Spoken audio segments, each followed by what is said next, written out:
Alam nyo ba guys, pasugod ako dito sa Baguio para puntahan at bisitahin itong sobrang patok, nagtitrending at isa sa mga pinakabagong atraksyon dito sa may Baguio. At ayun nga, sigurado akong mamamangha kayo sa lugar na ito dahil bukod na sa libre nyo itong mapupuntahan, akalain mo talaga parang nakapunta ka sa ibang dimensyon. Actually, pakiramdam ko talaga parang nakapunta ako sa mundo ng The Hobbit o kaya ng Howl's Moving Castle ni Hayao Miyazaki tsaka nung Treasure Planet ng Disney. But no guys, ang lugar na ito ay hindi ginawa ng isang foreigner pero ito'y mapagmamalaking sariling atin. Dahil lang nagtatagya nito ay ang ating national artist for film na si Sir Kidlat Tahimik. At ayun nga, kung aakyat kayo ng Baguio, siguraduhin nyo na madadaanan nyo ito dahil bukod na sa matutuwa ang inyong mga mata sa mga napakagandang art, mabubusog din ang inyong mga tiyan dahil matatagpuan dito ang iba't ibang small cafes at hole-in-the-wall restaurants na nag-o-offer ng mga nagsasarapang dishes na dito lang matatagpuan. At ayun nga guys, so dito tayo ngayon sa may Ililikha Artist Village na kung saan iba't ibang cafe at hole-in-the-wall restaurants ang nagsama-sama para bumuo ng isang community na kung saan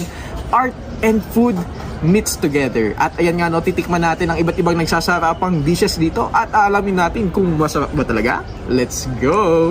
At ayun nga, bali ito nga ang sumisikat at talaga namang nakakamangha na Ililikha Artist Village na matatagpuan lamang sa may Assumption Road, Baguio City. Actually, malapit lang to sa may Session Road at nasa halos tapat lang ng University of Baguio kaya madali nyo lamang sila may kita.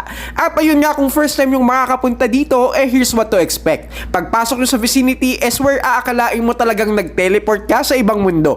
Promise, yung lugar na ito ay parang lumabas straight out of a fairy tale book. Meron ditong iba't ibang palapag, daanan at mga lagusan na kumukonekta sa iba't ibang kainan, teatro, art shops at kung ano-ano pa. Pero ang best part nga dito, wala po itong entrance. Yes, libre nyo lang pong mabibisita ang lugar na ito. Sobrang imaginative at resourceful din ng Ililikha dahil ang kabuuan nito ay gawa sa iba't ibang recycled materials, kahoy, bote, bakal at eskultura. Honestly speaking, mapapawaw at mapapanganga kayo kapag napuntahan nyo ito. And speaking of pagnganga, ako dapat nyo rin masubukan ang iba't ibang nagsasarapang pagkain dito na kung saan nga lahat ay sinasabing organic at karamihan ng sangkap at timpla ay homemade at nanggaling from farm to table. Sa lahat ng nakainan ko dito, guys, wag nyo palampasin ang Yomichi. Swear, inikot ko lahat ng kainan dito at masasabi kong sila ang pinaka ng ibabaw. At sa sobrang sarap nga nila, legit binalakan ko to bago umuwi ng Maynila. Ganun po siya kasarap. 100, no, 1,000 over 10. Ito nga isa sa mga pinaka nilulook forward kong kainin dito. Itong napakasikat at dinarayong cottage cheese dumpling ng Yomichi. Ayan, tikman natin.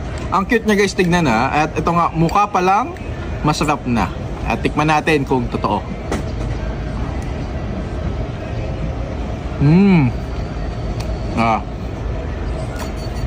Di ko pa siya nilalagyan ng sauce ha. Sumasabog yung saltiness, yung pagka-flavorful ng cottage cheese. Must try, panalong panalo.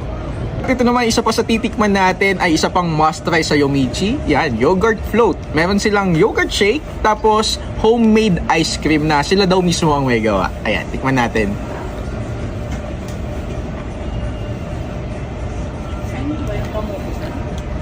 Sarap. Wala na, uwian na. Tinapos na ang laban. For sure, pagbalik ko ng Manila, mamimiss ko to. Sarap siya. Yes guys, grabe, ganun yung impact ng Yomichi sa akin. Wala akong naisip kasi parang it devoured myself at nawala talaga yung ano ko Basta grabe, di ko talaga siya ma-explain. Pinakamasarap na milkshake na natikman ko, from the shake itself, tapos yung homemade ice cream. Grabe, ngayon hinahanap-hanap ko pa rin siya guys. So ayun, pag pumunta kayo dito, huntingin nyo yung milkshake ng Yomichi, di kayo magsisisi. And that's it. Para sa akin, one of the best destinations talaga itong Ililikha sa napuntahan ko dito sa may Baguio. Yun lang, finish na.